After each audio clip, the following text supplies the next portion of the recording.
Mga kapayaso, upulan naman ninyo ang kaganapan sa ato buhay. Hahahay. Namiss ko na nga mag-vlog, kaya naman ini si Kuya Clown nagbabalik kita sa ato mga funny video at sa mga ato mga pagbabalik sa show. Grabe, sobrang nakakamiss na mag-vlog mga kapayaso. Kaya naman nagpula-pula ng sa ato page and sa ato performance. Kaya itutuloy na ulit nato ang sa ato vlog. Hapachao.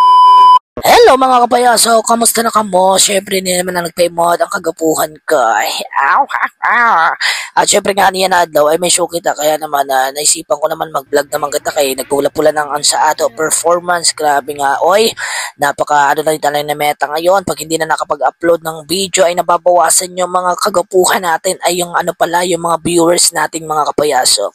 At syempre nga din kapayaso ay nag-makeup na ako din, paputi-puti ko na din ang pandok ko para naman syempre mamaya ay ready na tayo. Ibe Tagalog Bicol na naman kita. Dili nga na parte ay tapos na kita mag-makeup and syempre ayan, binugang ako na ng sampulbo dilian sa ato pandok para magputi-puti naman.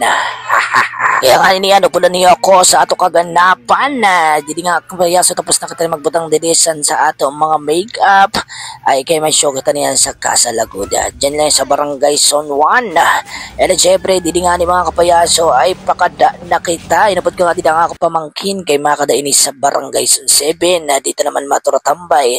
Ay dili nga mga kapayaso ay pahali nagpa-video lang sa ako pamangkin.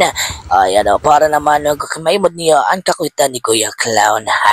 Ay, hindi nga pa ka din ang mga kapayaso kay ayan, alas 3 ang show nato and syempre na-miss nato mag-vlog dahil nga ni ay naboboring na naman kita. Grabe nga, sobrang busy nato sa buhay kay pati ang pagbablog ay date na nato na si Kaso. Abay namimiss na niyo ko ha. Abay magtuga ka mo kay pagbaragta ko ka mo. Di joke lang mga kapayaso. Dili nga ni mga kapayaso ay nakaabot na kita sa Casa Laguda. Yari pala ang kanila venue at syempre yung ating birthday celebrant. Taga saan mo lang ni mga kapayaso at syempre ayan kita nag-show dide. At ang rason nga ni mga kapayaso kay diri na kita nakablog ay nagbakasyon kita kadali sa Manila. Ayan diri kita nakapag video sa ato mga show kay na-stranded mo na kita sa Manila. O diba nagbakasyon mo na kadali tapos pag uli wala kwarta. Hahahay, ubos ang kwarta ni Kuya Clown. Grabe, magastusan pa lang pag nagpapamanila. Hahahay. Siyempre, para naman maganda yung ating bakasyon, ay sinulit naman natin grabe. Kahit saan tayo nakapunta doon, ay abay, grabe. Pasasalamat din tayo dahil nakapasyal din tayo kahit papaano. Ayan, siyempre, si Kuya Clown nyo ay nandito na rin. Naghahanap buhay ulit para naman magka-income. Abay, grabe. Ang mamahal na mga bilihin ngayon kaya kailangan natin magtrabaho.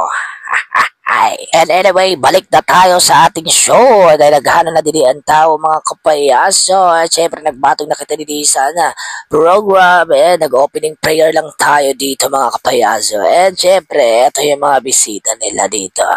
Ay nagpa-games lang kita dili sa mga bring me para sa mga bata. And ayan, habang nagpapalaro tayo dito ay syempre tapos na kita dili guys magpalaro and magpauyag. And hindi nga ni nagkaway-kaway lang kita din sa mga bata kay nagkakaraon na.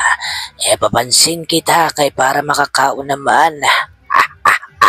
Siyempre di pa kita din nagkaon kay nagpaawat-awat muna kita din kay kakatapos lang nato mag-show. Makakaro ay man mag-buot-buot na naman magbarasang-basang na naman kita na di pa kita inagdasan sa ato kliyente.